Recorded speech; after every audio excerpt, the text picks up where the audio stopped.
오늘 공부할 내용을 보겠습니다. 공부할 내용은 교재 53쪽부터 보겠습니다.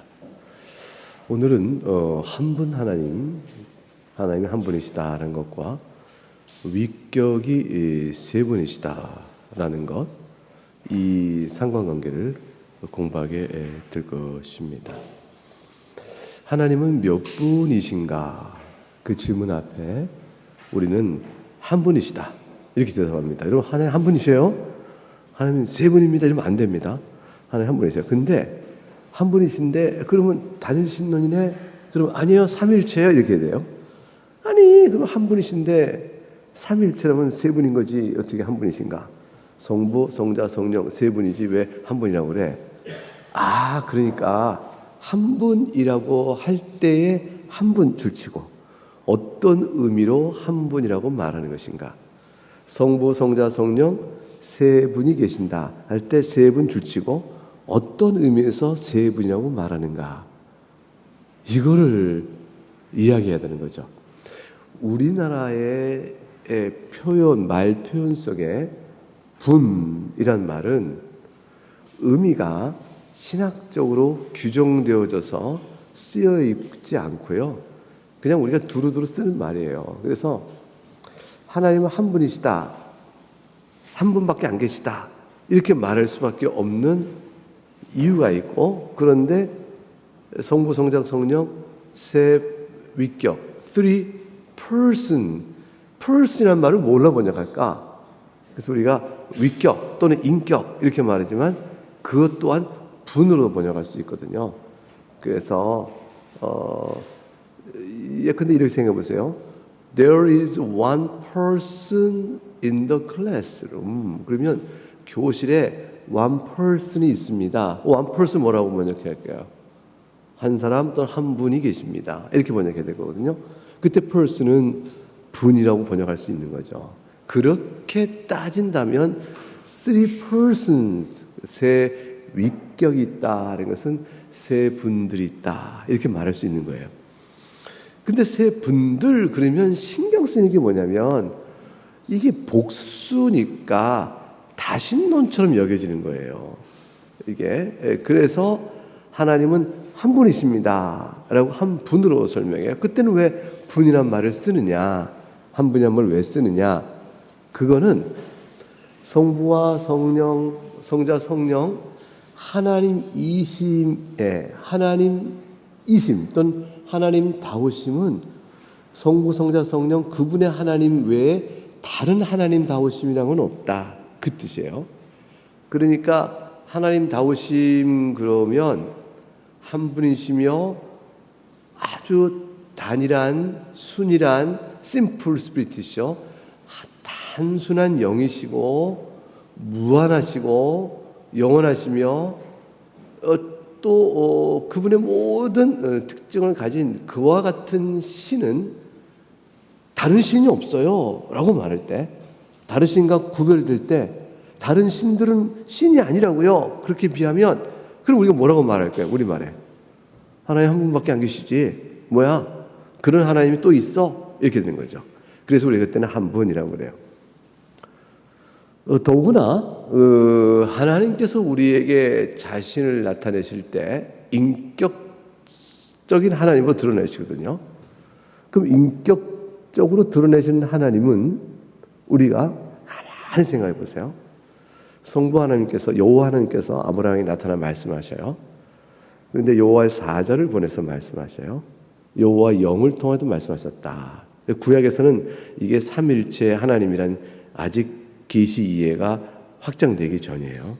그러나 우리가 볼 때 하나님 아버지께서 말씀하신 내용과 또 성자를 통하여 말씀하신 내용과 성령을 통해 말씀하신 내용에 어떤 차이가 하나도 없어요.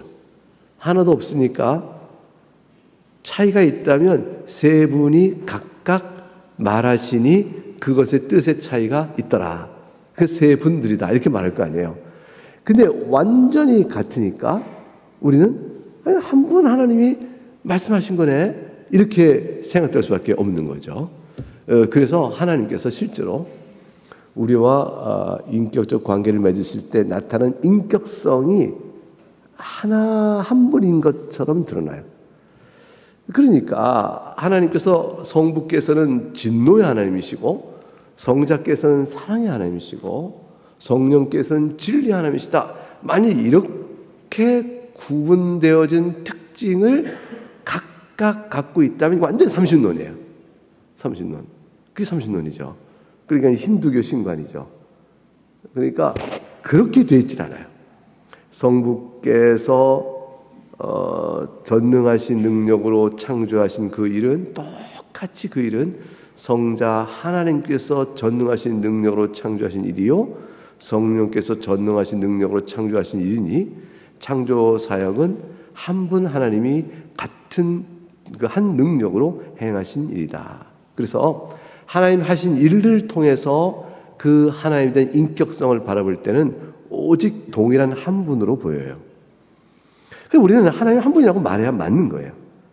그런데 그 한 분 하나님이 신비롭게도 성부와 성자와 성령이라는 서로 간에 대화를 하시고 서로 간에 의식을 하실 수 있는 그런 존재로 계셔요.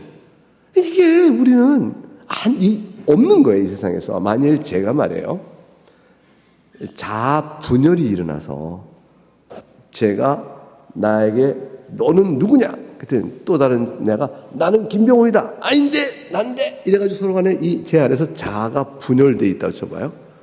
이렇게 나가게 되어지면 한 사람의 인격성 안에 자아가 둘로 분열되어 있잖아요. 이런 사람을 뭐라고 하냐면 우리는 정상이라고 그래요? 비정상이라고 그래요? 비정상이에요. 이게 왜냐하면 그 안에 정신 분열 현상이 들어가는 거죠. 자아 분열 현상. 이래서 이건 심리적으로 불안하고 문제를 일으켜요. 근데 하나님에게서는 다툼이 없으세요. 나의 자아 분열상에 내가 내 안에서 다툼을 갖는 것처럼 되어 있지 않고 온전한 신성을 새 위격이 공유하시나 사실은 그분이신 것. 이 공유라는 개념도 적절치 않아요. 왜냐하면 공유면 내가 있고 당신도 있고 그러니까 성부, 성자, 성령이 다 계시는데 공유할 대상이 따로 있는 거죠. 이걸 같이 가져가자 이렇게 되는 거 아니에요? 그게 아니에요. 그게 아니고 뭐냐면 하나님의 신성은 성부예요. 성부 하나님과 같아요. 근데 하나님의 신성이 성자 하나님이기도 하셔요.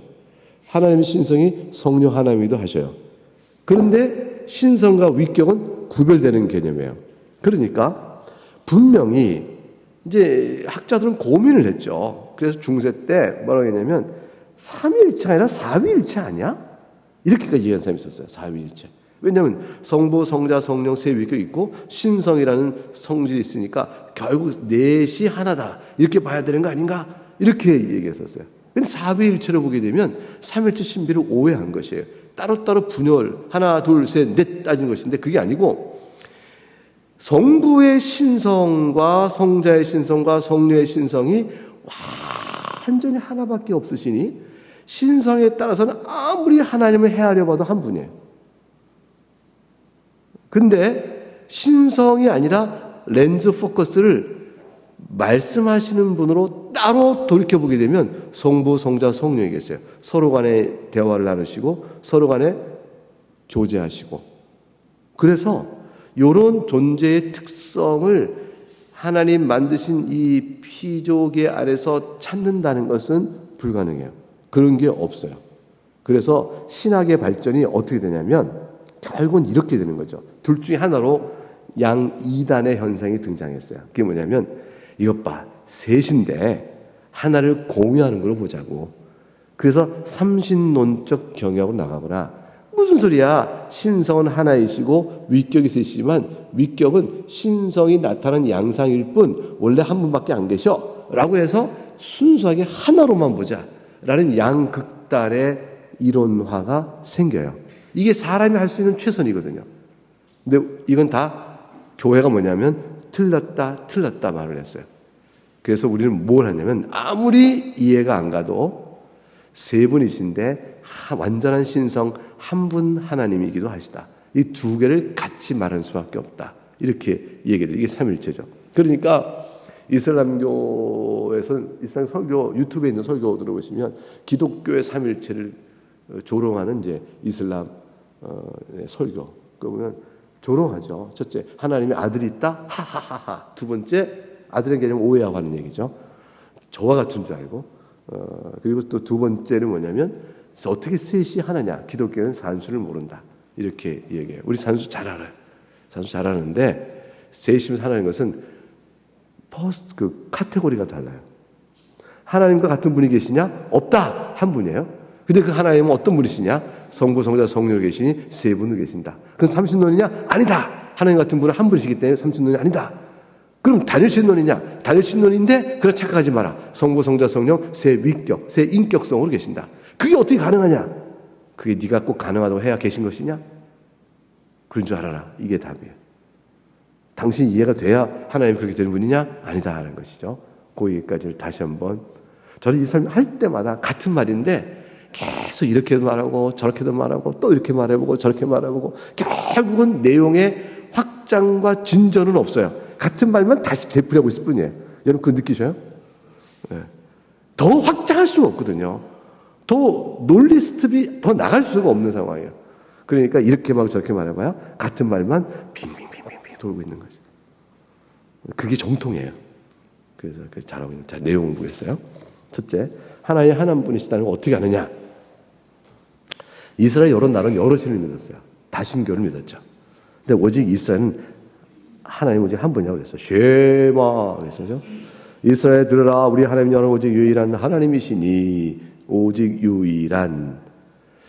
이거는 신들이 여럿이 있는데 그중에 으뜸 가는 신이라는 뜻이 아니고요. 참 신은 오직 한 분이시다. 다른 건 신이 아니다. 이런 뜻이에요. 다른 건 신이 아니에요. 사람이 신이라고 일컫지만 신이 아니고 오직 여호와만이 하나님이시다. 사도도 이 진리를 굳게 믿었죠. 그래서 고린도서 8장 6절 한번 읽어보겠습니다. 시작. 우리에게는 한 하나님 곧 아버지가 계시니 만물이 그에게서 났고 우리도 그를 위하여 있고 또한 한 주 예수 그리스도께서 계시니 만물이 그리 말미암고 우리도 그로 말미암아 있느니라. 하나님은 한 하나님이라고 그랬어요. 그리고 한 주 그리스도에 있다고 그랬어요. 여기서 한 주와 한 하나님은요 결국은 같은 말이에요. 이 주는 하나님을 가리키는 말이거든요. 그러니까 하나님이신 아버지가 계시고 하나님이신 예수 그리스도가 계신다. 이런 뜻이 되어져요.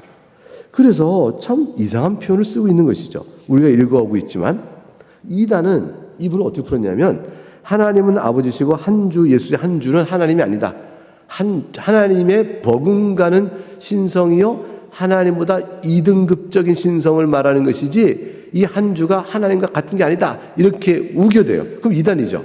그럼 왜냐면 하나님이 복수 개념을 설명할 수 있는 거예요. 1등급 원래 하나님, 2등급 예수 그리스도, 3등급 성령 이런 식으로 설명하는 식의 시도가 나오는 거죠. 다 잘못된 거예요. 그래서 그다음에 새 위격 보겠습니다. 그렇다면 유대인던 사도들과 최초의 기독교 공동체는 어떻게 나사렛 예수와 성령을 하나님으로 믿게 됐을까? 이 유대인에게는요 말도 안 되는 일이거든요. 그래서 요한복음을 보게 되면 예수님께서 자신이 하나님이시요 하나님 아들의 사실을 스스로 말할 때 유대인들이 난리가 나요. 신성 모독을 했다, 죽여야 한다. 결국은 요한복음 전체에서 드러난 놀라운 메시지는 예수님은 하나님 아들 곧 하나님이시다 라는 사실의 강력한 논증이 요한복음 전체에 있어요. 그러니까 그 싸움 속에서 유대인과의 다툼은 거기에 있죠. 네가 하나님이냐? 그러하다. 이렇게 되는 거예요. 자, 그래서 조리는 위에 셋째 줄 54쪽 성경 이야기에서 비롯됐기 때문에 삼일체 진리가 신약 성경을 이야기를 통해서 분명히 주신 것은 놀라운 일이 아니다. 이게 중요한 얘기예요. 성경 이야기에서 비롯됐다 뭐냐면 예수님께서 이 땅에 오셔서 실제로 말씀하시는 사건을 통해서 삼일체 하나님에 대한 계시가 주어진 것이지 신학자들이 모여서 하나님은 어떤 분이겠습니까? 이방인은 단일신론 또 다신론 섬기지만 우리는 삼일체로 하십시다 라고 철학적 사고, 신학적 사변에서 삼일체론이 나온 게 아니다는 거예요. 삼일체론은 인간의 사변에서 나온 게 아니에요. 하나님이 보여준 계시 역사 속에서 증거된 거예요. 이게 굉장히 중요하죠. 그럼 계시 역사 속에서 어떻게 증거됐느냐? 예수 그리스도께서 스스로 자신이 하나님이라고 말씀하셨다라는 거죠. 구약에는 어떠냐? 구약 성경 읽어보면 구약 시대의 신자들은 오늘날 우리도 간과할 가능성이 높은 성경 본문에 주의를 기울여한다. 예컨대 창세기 처음 두 절은 태초에 하나님이 천지를 창조하셨느니라 하나님 영이 수면 위에 운행하셨다. 하나님 영은 뭘까? 여호와의 사자와 같은 하나님의 종이 하나님과 동시에 있어요. 여호와의 사자 모르시는데 그분이 곧 하나님으로부터 경배를 받습니다. 하나님으로 경배를 받는 여호와의 사자? 단순한 천사가 아니네. 그 이분은 어떤 분일까? 이 생각이 드는 거예요. 이 질문이 나오는 거죠. 그래서 시편과 선지를 보니까 다가올 메시아에 대한 예언이 있는데 그 메시아에게 하나님에게만 속하는 속성이 주어져요.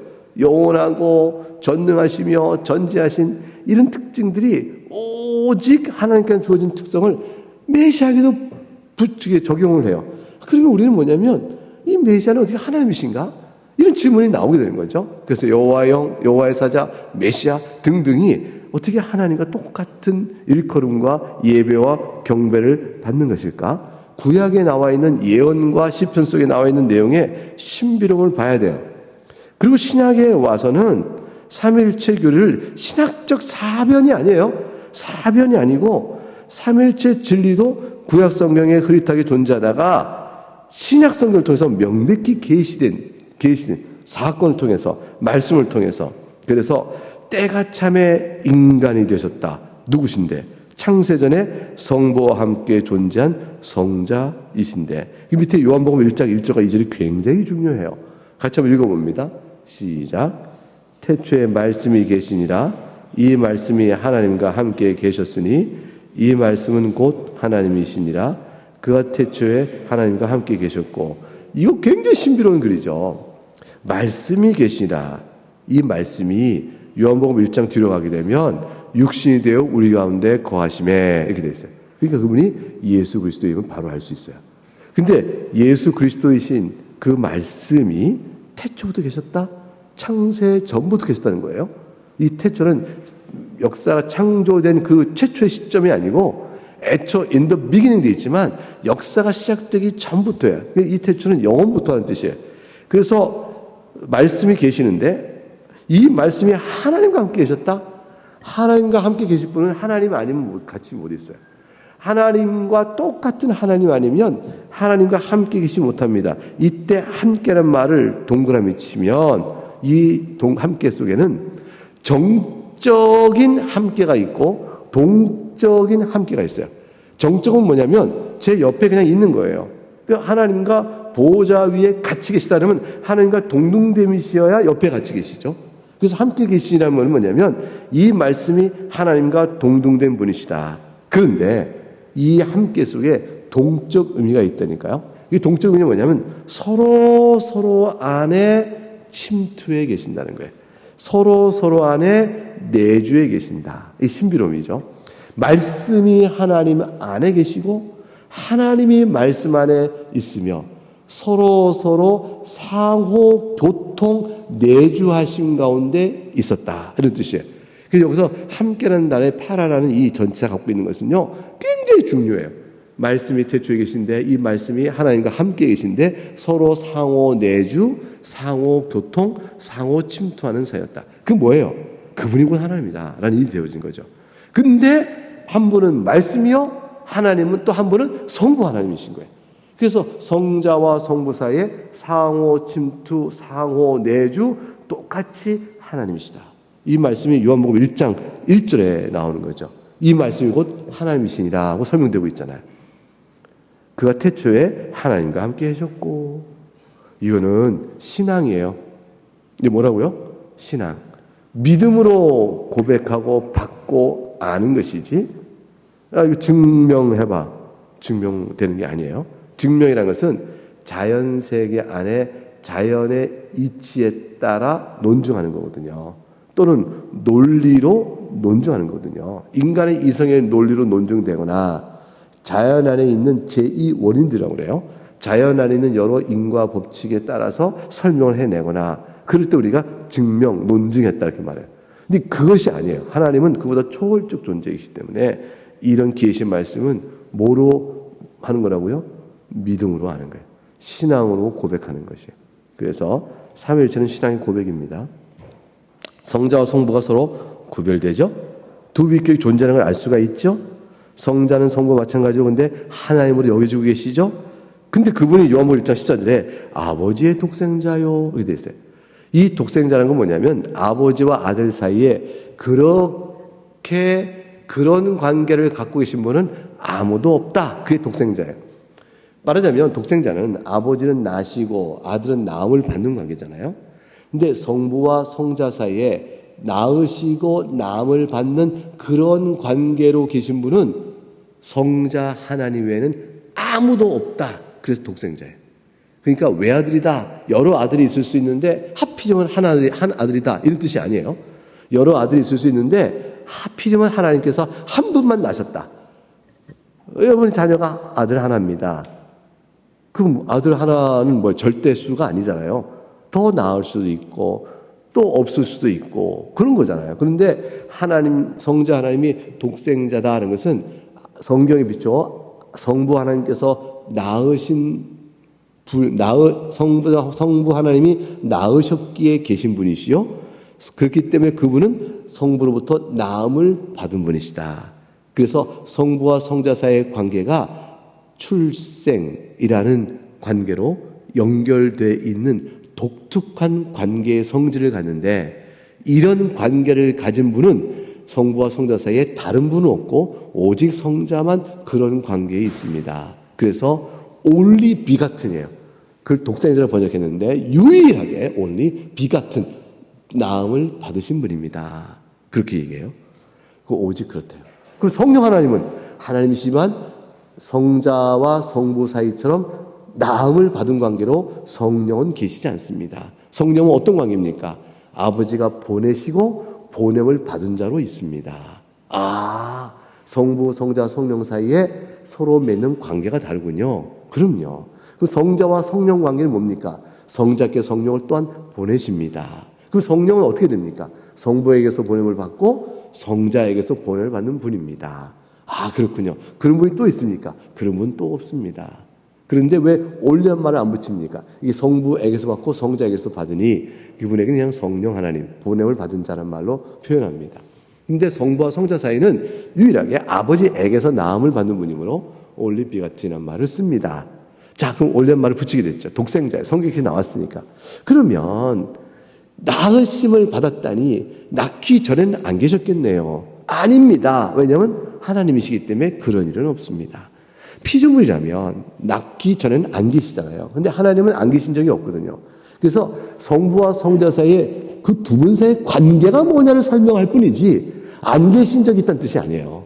그러니까 한 번도 안 계신 적이 없고 영원토록 계신 그 성자 하나님이 어떻게 성부에게서 낳음을 받죠? 어떻게 영원토록 계시며 한 번도 안 계신 적이 없는 성자를 하나님은 낳으시는 거죠? 그래서 질문이 뭐냐면 낳는다는 개념은 시간 개념이 아닙니다라는 거예요. 낳음을 받는다는 건 시간 개념이 아니다라는 거예요. 이걸 이단은 뭐라고 말했냐면 시간 개념으로 바꿔버렸어요. 그래서 뭐라고 말했냐면 아들 하나님은 안 계신 적이 있었다 이렇게 말했어요. 그게 이단이에요. 그게 아리우스라는 이단, 초대교회 때 이단이죠. 그러니까 안 계신 적이 있는 하나님이신 성자.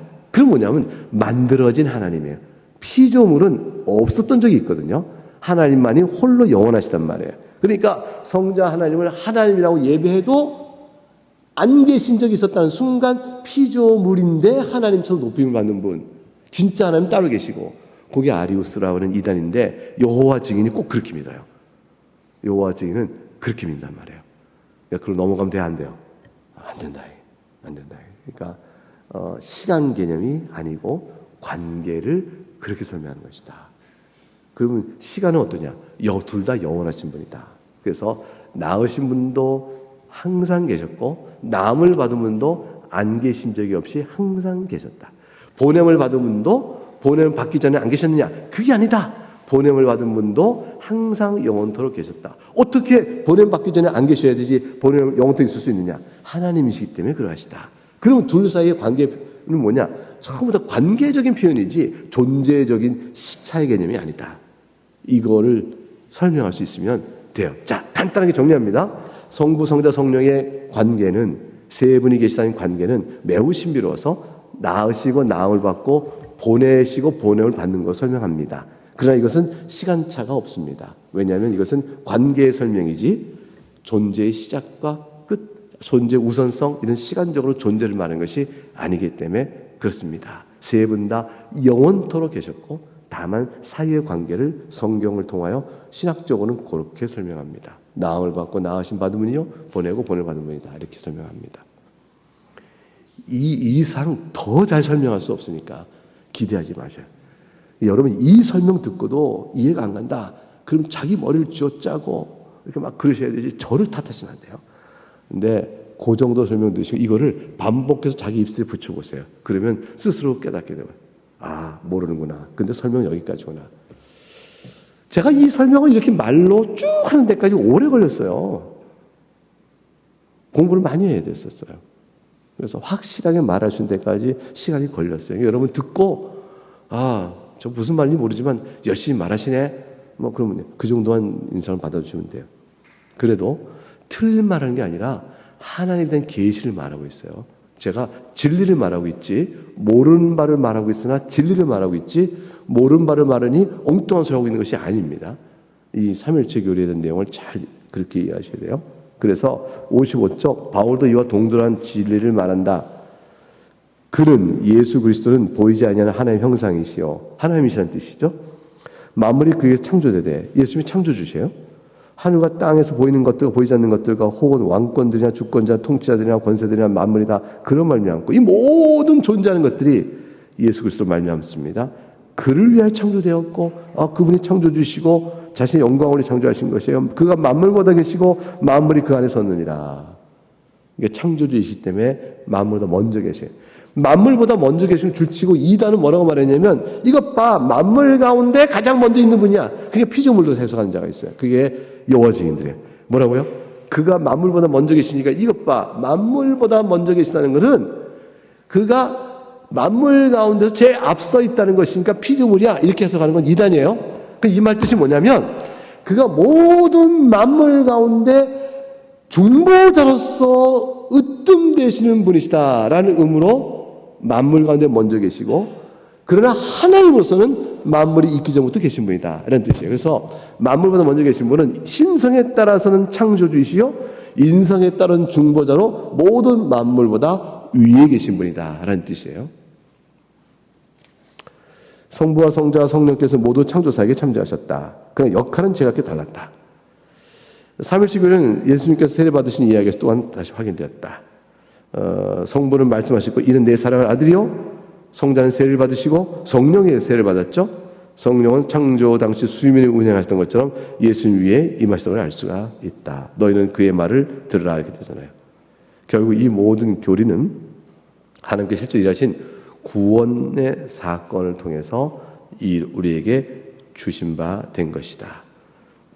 하나님이 우리에게로 내려오셨으므로 성자 하나님 우리가 알게 된 거예요. 영원전부터 하나님께 계셨던 그 성자 하나님께서 사람이 되신 거예요. 여러분 이거 믿으셔요. 성주신 사건 안 믿으면 예수 믿는 사람이 아니에요. 구원에 심각한 문제가 생겨요. 이 얘기를 왜 할까요? 현대신학자들은 하나님이 사람 되셨다는 말을 안 믿는 일이 상당히 많아요. 신학자 있냐 권위를 내세우는데 가짜예요. 하나님이 사람 되셨다는 그런 일 없어. 사람이 어떻게 되나?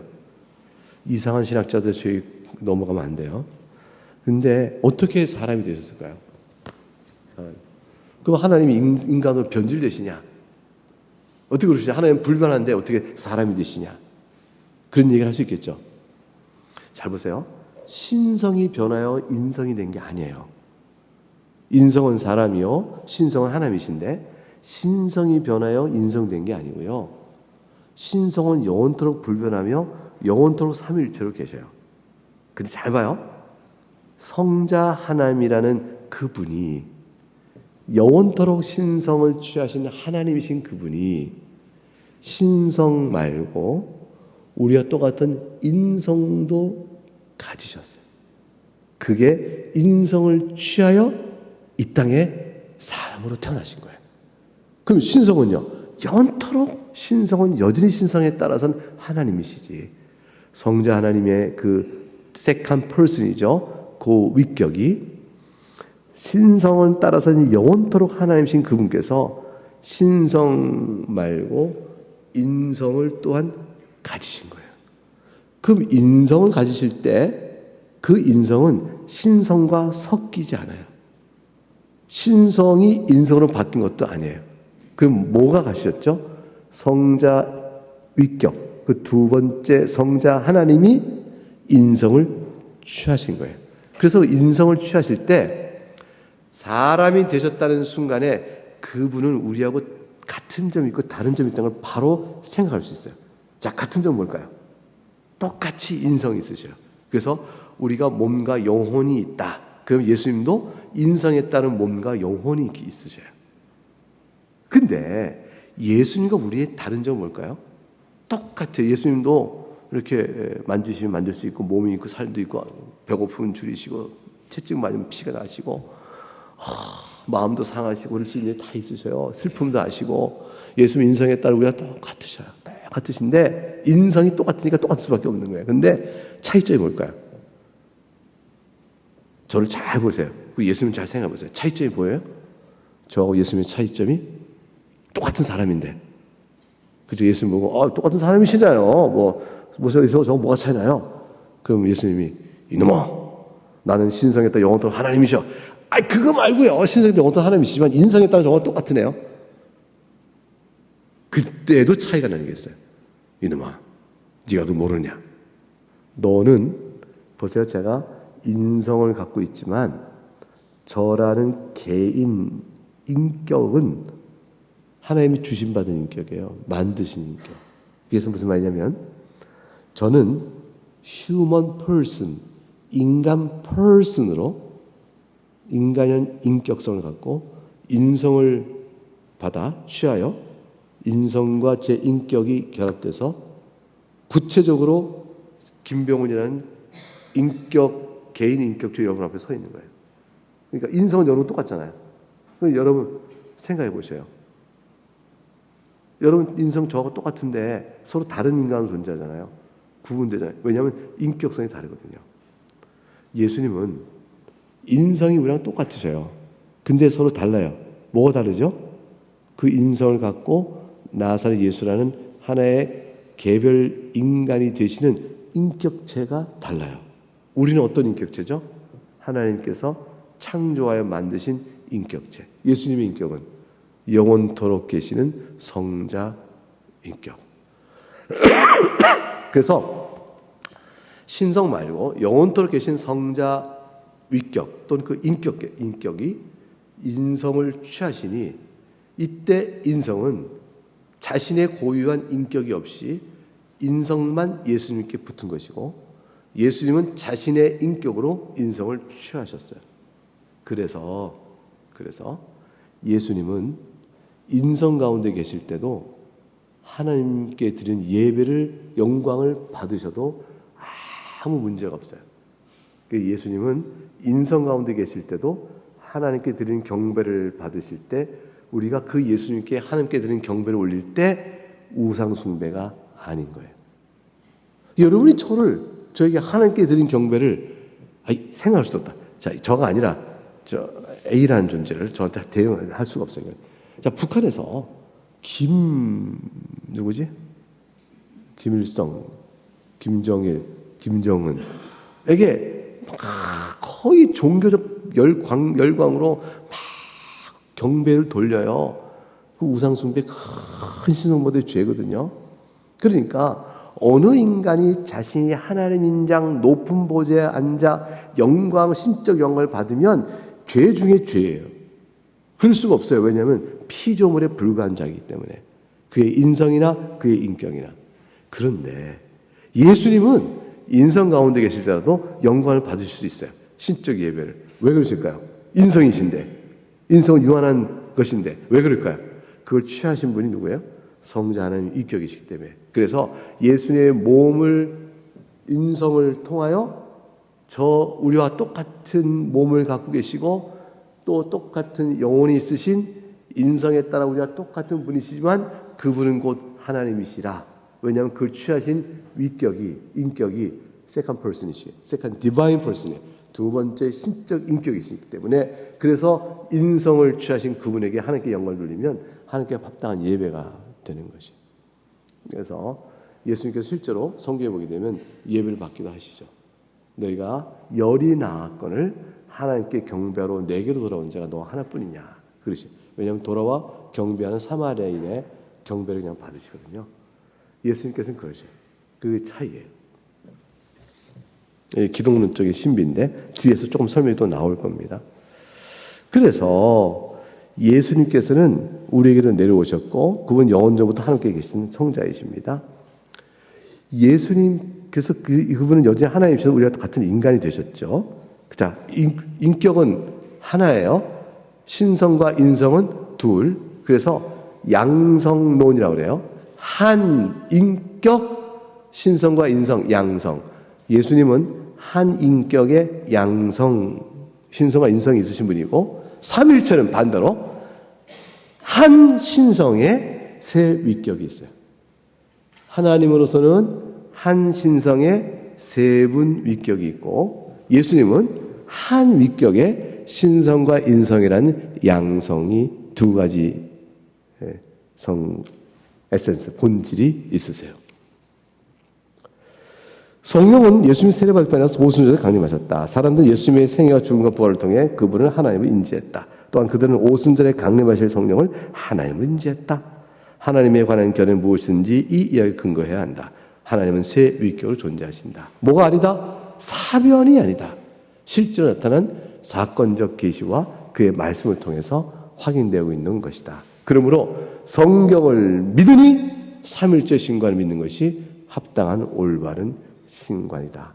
기독교는 삼일째 신을 경배한다. 이렇게 된 겁니다. 아시겠죠? 네, 여기까지 했습니다. 다음 시간에 교회 역사의 삼일째 교회를 어떻게 만들어갔는지 교리와 과정을 살펴보도록 하겠습니다. 예, 기도하겠습니다.